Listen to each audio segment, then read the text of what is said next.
நம்ம சேனல்ல பிரபலங்கள பத்தின இன்ட்ரெஸ்டிங்கான விஷயம்லாம் பார்த்துட்டு வரோம். அப்படிதான் இப்பவும் பார்க்க போறோம். யார பத்தின்ட்டு எல்லாம் தம்ப வச்சு கெஸ் பண்ணியிருப்பீங்க. ஆமாங்க.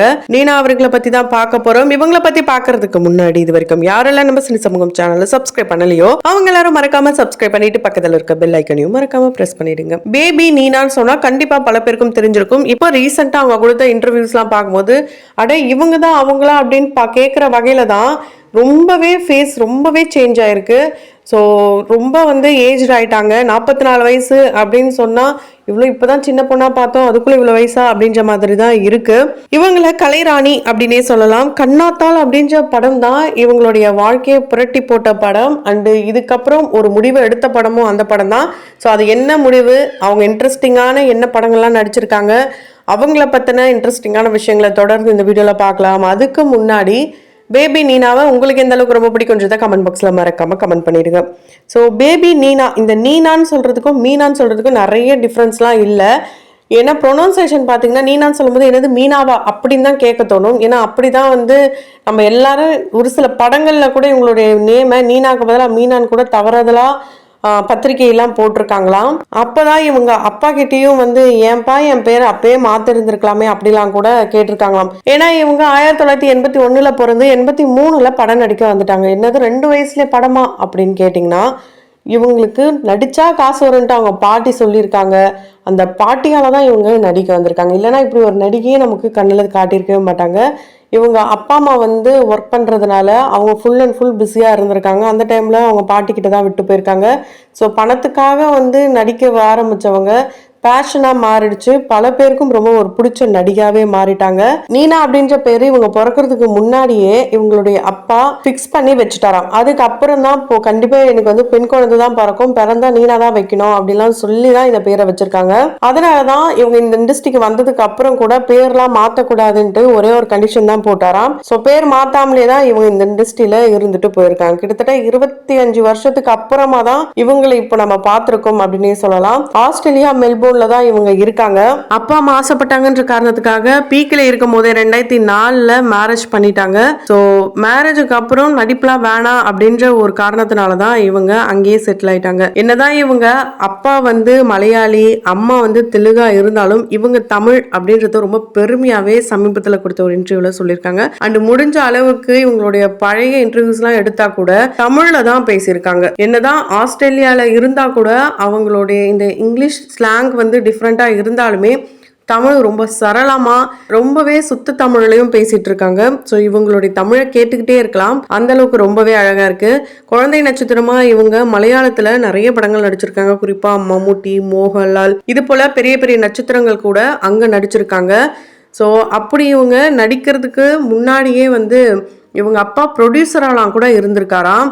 மலையாள படங்களில் ப்ரொடியூஸ் பண்ணியிருந்தாராம். அதனால தான் அவங்க அப்பா ஃப்ரெண்டு மூலயமா மலையாள படத்தில் இவங்களுக்கு ஒரு வாய்ப்பெலாம் கிடச்சிருக்கு. ஸோ இப்படி நடிக்கும் போது தான் இவங்களுக்கு தமிழ் படத்தில் நடிக்கிறதுக்கான வாய்ப்பு கிடச்சிருக்கு. ஸோ 1983 ஃபஸ்ட்டு இவங்க 2 வயசில் அபூர்வ சகோதரிகள் அப்படின்ற படத்தில் தான் தமிழில் நடிச்சிருக்காங்க. ஆனால் அது அந்த அளவுக்கு பெருசாக பேசப்படலை அப்படின்னு தான் சொல்ல முடியும். இவங்களுடைய இந்த படத்துக்கு இவங்க நடிக்க போகிறேன் அப்படின்னு சொல்லும் போதே ஃபீவர்லாம் வந்துதான், ஹாஸ்பிட்டல் அட்மிட் பண்ணிலாம் பார்த்தாங்களாம். ரொம்ப பெரிய பிரச்சனை பண்ணிட்டாங்களாம் இவங்களுடைய ஃபேமிலி. அதுக்கப்புறம் 5.5 வயசுல இவங்க ஒரு சில முக்கியமான படங்களில் நடிச்சிருக்காங்க. அதில் குறிப்பாக சொல்லணும் அப்படின்னா நாயகன் படத்தில் கமல் சார் கூட சேர்ந்து நடிச்சு, அதுவும் அவங்களுடைய பொண்ணு கேரக்டரில் நடிச்சிருப்பாங்க. தூக்கத்திலே ஓடுற மாதிரியான சீன் இருக்கும். அது இவங்க நடிக்கலையாம், உண்மையாலே தூங்கிட்டாங்களாம். ஸோ இந்த பட்டாசு சீன்லாம் வைக்கக்கூடாது அப்படின்னு ப்ராமிஸ்லாம் கூட வாங்கினாங்களாம். அடுத்து மகாநதி படத்துலேயும் வாய்ப்பு கிடைச்சிருக்கு. ஆனால் மகாநதியில் இவங்களுக்கு ஒரு சில காரணங்களால நடிக்க முடியாமல் போயிடுச்சாம். ஷோப்னா அவர்கள் தான் நடிச்சிருக்காங்க. ஸோ ரெட் லைட் ஏரியாக்கெலாம் போகிற மாதிரியான சீக்வன்ஸ் இருக்கும் அப்படின்னு சொன்னதுனால இவங்க வீட்டில் வந்து வேணான்னு முடிவு பண்ணிட்டாங்க. ஆனால் இருந்தாலுமே அவங்களுடைய ஃப்ரெண்டு ஷோப்னா நடித்ததை பார்க்கும் போது ரொம்ப ரொம்ப சந்தோஷமாக இருந்ததாம். அஞ்சலி படத்துலையும் இவங்களுக்கு வாய்ப்பு வந்தது. ஆனால் இவங்க ஹைட்டாக இருக்காங்க அப்படின்ற ஒரே ஒரு காரணத்துக்காக இவங்கள ரிஜெக்ட் பண்ணிட்டாங்க. ஸோ இப்படி இவங்க 10 வயசு ஆகிறதுக்கு முன்னாடியே மணிரத்னம் அவர்களுடைய எல்லா படங்கள்லையும் ஒரு சின்ன ரோலாவது கொடுத்துருப்பாராம். அதில் இன்னொரு இன்ட்ரெஸ்டிங்கான படம் என்னென்னா கீதாஞ்சலி, அதாவது தெலுங்கு படம். நாகார்ஜுன் அவர்களுடைய தங்கச்சி கேரக்டர், குட்டி தங்கச்சி கேரக்டர் பண்ணியிருப்பாங்க. ஸோ அவரை நல்லாவே பயமுறுத்துவாங்களாம். ரொம்பவே ஒரு சுட்டித்தனமான ஒரு பொண்ணா தான் இருப்பாங்களாம் சின்ன வயசுல. இந்த படத்தை தான் இதயத்தை திருடாதே அப்படின்ட்டு டப் பண்ணியிருக்காங்க. ஸோ தெலுங்குல இவங்களே தான் இவங்களுடைய ஓன் வாய்ஸ்ல டப் பண்ணாங்களாம், தெலுங்கே தெரியாம. அப்போ இவங்க பேசின அந்த ஒரு சில வார்த்தைகள்லாம் கூட இப்போ வரைக்கும் மறக்காம பேசுறாங்க. அந்த அளவுக்கு படங்களை உள்வாங்கி நடிச்சிருக்காங்க. இவங்களுடைய ரியல் கேரக்டர் எப்படின்னா ரொம்ப ஃப்ரெண்ட்லியா வாயாடியா இருப்பாங்களாம். ஆனா இவங்களை யாராவது தப்பா சொன்னாலோ இல்லை இவங்க முன்னாடி யாராவது கத்தி பேசினாங்களோ அவங்க கிட்ட இருந்து விலகி இருப்பாங்களாம். பயமாம் அந்த மாதிரிலாம் கத்திலாம் பேச மாட்டாங்களாம். ரொம்ப ரொம்ப ஜாலி டைப்பாங்க இவங்க. இவங்களுக்கு 2 பசங்களும் இருக்காங்க, சஞ்சய் சோனியா அப்படின்ட்டு. இவங்க சின்ன பொண்ணா இருக்கும்போது குழந்தை நட்சத்திரமா அறிமுகமானது மட்டும் இல்லாம அடுத்து தங்கச்சி கேரக்டரும் பண்ணியிருப்பாங்க. ஸோ தல அஜித் அவர்களுடைய படமான ராசி படத்துல கவிதான்ற தங்கச்சி கேரக்டர் பண்ணியிருப்பாங்க. இந்த படத்தப்போ அஜித் அவர்களுக்கும் இவங்களுக்கும் இருந்த அந்த காம்பினேஷன் ரியல் சிஸ்டர் மாதிரி தான் இருந்ததாம். அப்போ ரொம்பவே சின்ன பொண்ணா இருந்ததுனால இந்த காரைக்குடியில தான் ஷூட்டிங்லாம் இருந்ததாம். அந்த டைம்ல இவருக்கு அந்த டைம் கேப் கிடைக்குது அப்படின்னா தரையிலேயே படுப்பாராம் அஜித் அவர்கள். அந்த அளவுக்கு ஒரு ஹம்பிளான பர்சனா நான் பார்த்தேன். ரியல் அண்ணனாவே நினைச்சேன். 8th இருந்து 9th போனேன். அந்த டைம்ல நான் அந்த படத்தில் நடிக்கும் போது அவர் எனக்கு நிறைய அட்வைஸ் கொடுத்தாரு. உண்மையாலே இது போல அண்ணன் இருந்தால் ரொம்ப சந்தோஷன்ற மாதிரி தான் இருந்துச்சு அப்படின்னு அவங்க ஒரு ஓல்டு இன்டர்வியூலையும் சொல்லியிருக்காங்க. ஹேமாவுக்கு கல்யாணம் அப்படின்ற சீரியல், நீலா மாலா அப்படின்ற சீரியல் பண்ணியிருக்காங்க. குறிப்பா இவங்க இந்த கலைராணின்ற பட்டம் வாங்குறதுக்கு முன்னாடியே கண்ணாத்தாள் அப்படின்ற படம்லாம் நடிச்சிருப்பாங்க. இதுல ஹீரோயினா நடிச்சதுக்கு முன்னாடி இதுல மட்டும் இவங்க ஹீரோயினா நடிக்கல.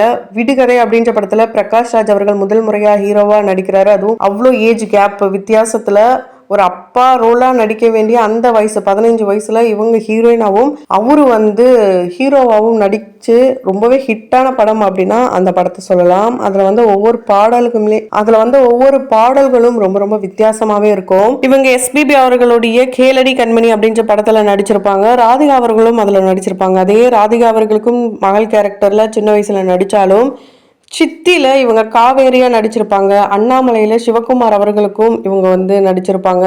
ஸோ இந்த ஒரு காம்பினேஷன் இந்த ஒரு பாண்டிங் இப்ப வரைக்கும் இருக்காம். சிவகுமார் அவர்கள் தான் வெல்விஷரா இப்ப வரைக்கும் இருக்காராம். திருமணத்தப்போ இவங்களுக்கு கொடுத்த ஒரே ஒரு அட்வைஸ் என்னன்னா, உன் வாழ்க்கையில நீ பீக்கில் இருக்கும் போது திருமண வாழ்க்கையில் ரொம்பவே முக்கியமான காலகட்டம். என்றைக்குமே அதை உன்னுடைய கெரியர் கூட கம்பேர் பண்ணி நம்ம இப்படி இருந்திருக்கலாமோ அப்படி இருந்திருக்கலாமோன்ட்டு பாஸ்ட்டை நினச்சே பார்க்கக்கூடாது. எப்பவுமே ஃபார்வர்டில் தான் போயிட்டு இருக்கணும் அப்படின்னு அவர் சொன்னது தான் இப்போ வரைக்கும் இவங்க ஃபாலோ பண்ணிட்டு வராங்களாம். ஸோ கண்ணாத்தாள் படத்துக்கு அப்புறம் இவங்க படமே வேணான்ற முடிவில் தான் இருந்தாங்களாம். ஆனால் குட்டி பத்மினி அவர்கள், ராதிகா அவர்கள் இவங்களுடைய காம்போ அப்படின்னு சொன்னதும் சரி ஓகே ட்ரை பண்ணலான்னு சொல்லி தான் இவங்க சித்தி, அண்ணாமலை இதெல்லாம் நடிச்சிருக்காங்க. இவங்களுடைய இந்த கற்பூர பொம்மை இந்த ஒரு பாடல் நிறைய பேருக்கு இப்போ ஒரு எமோஷனல் கனெக்டோட ஒரு பாடல் அப்படின்னே சொல்லலாம். ஸோ பல வருஷத்துக்கு அப்புறமா இப்போ மீடியாவில் தலை காட்டியிருக்காங்க. இவங்களுடைய இப்போ ரீஎன்ட்ரியை பற்றி நீங்கள் என்ன நினைக்கிறீங்க? உங்களுடைய கருத்துக்களை கமெண்ட் பாக்ஸில் மறக்காம கமெண்ட் பண்ணுங்க. தொடர்ந்து வீடியோஸ்லாம் பார்க்கணும்னு நினச்சிங்கன்னா உடனே சேனலை சப்ஸ்கிரைப் பண்ணிட்டு பக்கத்தில் இருக்க பெல் ஐக்கனையும் மறக்காம ப்ரெஸ் பண்ணிடுங்க.